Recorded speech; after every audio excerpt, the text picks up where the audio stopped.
Los 16 aspirantes a la presidencia de la República expusieron el pasado domingo líneas generales y algunas medidas específicas que aplicarían en caso de llegar al poder. Pero lo señalado es viable, es técnicamente sostenible. ¿Su aplicación podría ser inmediata o tomaría más tiempo de lo que dura un mandato? Vamos a revisar las propuestas económicas de los candidatos presidenciales con el economista Fausto Ortiz, exministro de Finanzas. Buenos días, economista, bienvenido a Contacto Directo. ¿Cómo está, Leni? Buenos días, saludos cordiales. Se sabe que las campañas políticas tienden pues a convertirse en un baratillo de ofertas y son un espacio en el que se dice, pues eso, sí, se dice cualquier cosa. Del 100% de lo expuesto, ¿cuánto de lo dicho es viable, economista? ¿Cuánto es realmente ejecutable? Sí, mucho de lo que expusieron tiene que ver con reducir impuestos, digamos, ¿no? Eso era, el IVA estaba bailando casi en todos los dos bloques, que se lo bajamos al 10, que se lo bajamos al 12, entonces por todos lados era una rebaja del IVA, que le ha costado al país años poder llegar a ese nivel de IVA para tratar de equilibrar los recursos fiscales. Nosotros tenemos un problema de gasto por un lado y un problema de ingresos por otro. Entonces el IVA de alguna forma ayuda a controlar el tema deficitario en el tema fiscal. Luego, el otro asunto que también estaba por todos lados caminando era el no pago de la deuda externa, ¿no? Por algunos lados decían, no la voy a pagar, la voy a refinanciar, voy a tratar de que esa plata que me ahorre pueda entrar acá. Pero ahí se olvidan los candidatos, es que necesitas deuda porque estás con un déficit que acumulas ya cada año más de 4.000 millones de dólares, aunque el último, el año pasado, el déficit fiscal estuvo en 2.500 millones. La pregunta de los presentadores era 4.000 millones, pero en realidad el año pasado quedó en 2.500 porque el gobierno pateó algunos gastos para el año actual y quizás no ejecutó algunos otros. Luego también no habían algo concreto en el tema de empleo, entonces más era un tema económico, más de campaña que un tema económico para lograr algún tipo de medida real. ¿Le dio la impresión de que los candidatos creen que la plata sobra?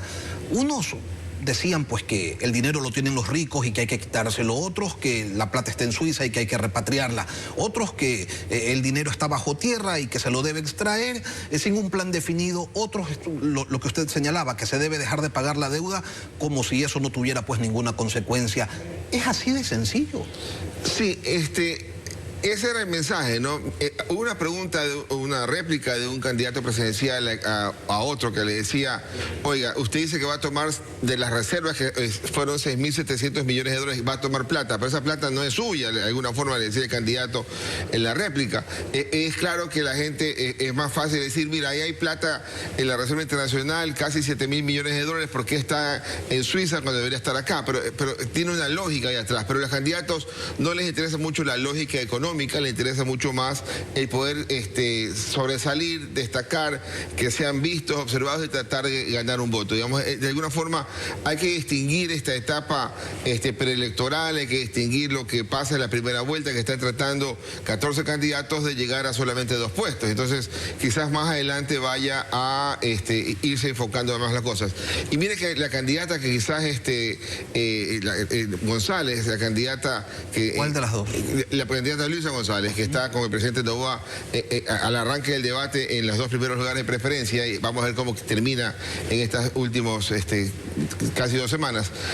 También daba el mismo mensaje, no soy una candidata tan dura, voy a hablar con los empresarios. Entonces, de alguna forma es lo mismo, ¿no? Estás tratando de conseguir un voto, tratando de presentar una imagen que tampoco quizás no sea la exacta. El problema que tienen los políticos ante la economía es que suelen poner los anhelos por delante de la realidad. Y entonces dicen, hay que colocar más dinero en salud, en educación, en seguridad, hay que pagar todas las deudas, hay que dar más subsidios, se debe tener más inversión pública. Y claro, eso es lo deseable, pero la pregunta es, ¿hay dinero para todo eso? La respuesta es no, y uno lo mira con el incremento de deuda cada año, digamos, ¿no? Este año la deuda se incrementa en cantidad importante. Más allá del tamaño del déficit fiscal, hay que esperar un par de meses más para saber si esa deuda que se incrementó al finalizar el año fue para pagar los atrasos, que ojalá fuera así. Porque los atrasos hay información hasta el mes de octubre, nos falta un poco de tener información de cómo cierra el año. Y no hay plata y hay que buscar financiamiento. Quien diga que va a gastar más está mintiéndole al país. Está siendo irresponsable en el manejo del discurso para contrastar cuando sea presidente de la República, pero está bajo su libreto en la época electoral. Entonces quizás hay que diferenciar aquello, ¿no? No hay candidatos muy auténticos, quizás el único candidato que planteaba las cosas como quisiera que sean era el candidato Escala, que te decía, bueno, yo voy a cobrarle a todos los ricos, voy a subir el salario, que también entró a bailar. Uno era 500, otro era 550, otro era 600, ¿no? Que tampoco es una realidad, pero algunos candidatos decían, yo voy a ir con un plan concreto muy fuerte, muy de su línea, que quizás no logra los votos para llegar a ninguna parte, pero al menos pasa su discurso que ha estado presente mucho tiempo. Una de las cosas que llamó la atención es que nadie expuso con claridad un plan estructurado, multidimensional para crear riqueza, identificando sectores, montos de inversiones requeridas, el origen de estas, el tiempo de desarrollo de los proyectos, su impacto en la economía, entre otras cosas, economista. Sin tener eso definido, ¿se puede identificar algo más que populismo en la mayoría de las exposiciones de los candidatos? Mucho populismo, mucho mensaje para tratar de destacar, muy poca información económica previa. Yo se hubiera podido decir al presidente de la República, oiga, usted habla de crecimiento económico y este año vamos a tener una caída quizás del 2% de la economía. Se habla de atrasos pagados y la verdad que hasta octubre iban como elevados. Y este año hay que enfocarse en el crecimiento económico, pero no se puede dejar a un lado el tema del endeudamiento. Entonces, y no se puede decir voy a dejar de pagar aquella deuda porque necesito justamente recursos, y ojalá uno pudiera conseguir plata más barata para que se dinamice el sector público y el sector privado. Cuando habla la gente dice vamos a hacer inversión pública, entonces se olvidan también que para hacer inversión pública eso es con deuda. Entonces hay muchos comentarios desconectados de la realidad económica, pero otra vez estábamos viendo un debate donde la gente estaba tratando de subirse en esos dos primeros puestos que están bastante lejanos. Y si todos dicen cómo van a gastar la plata, pero nadie dice cómo va a crear riqueza, es que es muy difícil exponerlo, es muy complicado plantearlo como para que nadie lo haya tomado en cuenta. ¿A quién se le ocurre en un debate decir yo voy a subir el precio del diésel, yo voy a subir el precio del gas? O sea, no hay forma de hacerlo. El gas en algún momento habrá que subirlo, quizás en 2 periodos presidenciales más adelante, pero el diésel ya es una realidad. Tienes que ir a focalizar ese diésel, pero difícilmente uno puede decir vamos a hacer eso porque obviamente vas a perder los votos y no estás en un momento para entrar a decir voy a perder los votos, salvo que sea una situación como ocurrió en Argentina, donde el presidente que ganó se las cantó claritas todas desde el principio. Acá todavía... Y ganó con una gran diferencia, entonces sí, decir la verdad no siempre es un mal negocio. Pero es que la percepción, ¿verdad?, de que subir el combustible es adecuado económicamente. De hecho ya no hay subsidio en súper, ya no hay subsidio en extra, pero decir vamos a eliminar el subsidio en diésel es una cosa que golpea. ¿Por qué? Porque si es que no lo vendes bien y lo focalizas bien, y sobre todo en transporte público, mucho del elector está todos los días en ese bus llegando a su destino laboral, a su destino de hogar, ¿no? Pero esa es la única manera que existe de crear riqueza, cargándole de más tributos, de más impuestos o eliminándole subsidios a la gente. Al menos lo que vas a hacer es corregir, de que no le estés dando un subsidio al que no lo necesita, por eso es focalizar, ¿verdad? Y lo otro es crear condiciones para que vayas a generar empleo, que es el gran golpeado. Y ahí también habían propuestas interesantes por el lado del crédito, ¿no? Entonces vamos a dar crédito, decía todo el mundo, ¿no? Y crédito subsidiado, y si mañana no me pagas, no les cobro a los que deban menos de 10.000. El mensaje está bien, la intención está buena de decir tenemos que crecer en crédito, y eso es algo que necesita reactivarse, que en los últimos años no ha estado muy adecuado el crecimiento de crédito, pero hay que crear condiciones, hay que eliminar quizás algún impuesto puntual, el ISD, hay que tratar de regresar a checarlo, y hay cosas que tienen que irse haciendo, y en el camino de la segunda vuelta seguramente iremos esperando algo más concreto. En este momento es simplemente politiquería.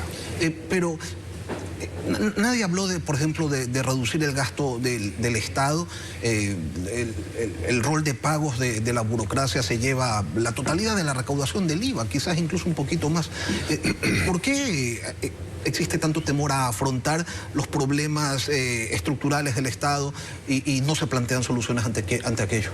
Sí, cuando uno mira el gasto público, al menos el presupuesto general del Estado, uno observa que el gasto del año pasado es similar al del anteaño pasado y son mucho más bajos que los últimos años. Uno dice, bueno, qué bueno que el gasto se ha reducido, pero cuando uno analiza el gasto en nómina que usted está mencionando, que efectivamente supera la recaudación del IVA ampliamente, ese gasto no se cae, al menos está estable con relación al Producto Interno Bruto arriba del 8%. Pero ¿cuál es el que ha hecho que tengamos menos gasto público que en el pasado? Es la obra pública. Es decir, le dijeron a Ecuador, gasta menos, y entonces Ecuador no se le ocurrió mejor cosa, los políticos, que es recortar la obra pública, y la obra pública hoy día casi que es inexistente. Y entonces eso implica que hay que darle obra pública, pero para hacer obra pública es o mejores ingresos petroleros, que hay que darle plata a Petrobras para que siga produciendo, o tomas deuda y que la gente las quiere combatir. Entonces estás en esa pugna de que no sabes exactamente qué es lo que quieres hacer, y al menos en la época de elecciones es la cosa que se canta, y en la época de presidencia es diferente. O encontrar aquel modelo pues que permita romper con los temores de los inversionistas privados, de la inversión extranjera, y que esta llegue al país. Sí, pero otra vez, en el debate no vas a decirle vamos a abrir completamente la minería, porque eso choca, digamos.